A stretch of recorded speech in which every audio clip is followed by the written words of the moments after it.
প্ৰথমতে বিট দুটা ধুই পখালি লৈ ধুনীয়াকৈ ৰুকি ল'লোঁ। ৰুকি লৈ ইয়াৰ ৰসখিনি ধুনীয়াকৈ উলিয়াই ল'লোঁ। এটা বাতিত লৈ ল'লোঁ চাউলৰ পিঠাগুড়ি আৰু ৰসখিনি ধুনীয়াকৈ উলিয়াই ইয়াতে চেপি চেপি দি দিলোঁ। লগে লগে আৰু অকণমান পানী যোগ কৰি ধুনীয়াকৈ এটা লাডু বনাই ল'ম। চাই থাকক আপোনালোকে।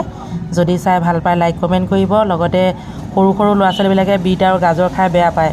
অকণমান তেল ঘঁহি ধুনীয়াকৈ তেনেকৈ থৈ দিলোঁ 10 মিনিট। 10 মিনিট থোৱাৰ পিছত এখন কাঁহীত তেল অকণমান ধুনীয়াকৈ সানি ল'লোঁ, মিঠাতেল।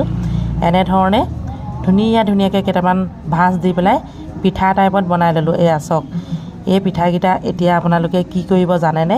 চাই থাকক ভিডিঅ'টো। চাই ভাল পালে লাইক কমেণ্ট কৰিব। গাখীৰত ধুনীয়াকৈ উতলাই দিয়ক। নাই গাখীৰ নাই পানী। তাৰপিছত এনেকৈ বাতি লৈ গুড় বা চেনি দি খাবলৈ দিয়ক। যিসকলে মিঠা নাখায় বেলেগ নিমখীয়া অকণমান কৰি খাব পাৰে। যেই নহওক, যিসকলে মিঠা খায় এনেকৈ হেল্ডি টেষ্টি ব্ৰেকফাষ্ট ৰেচিপি কেনেকুৱা লাগিলে জনাব।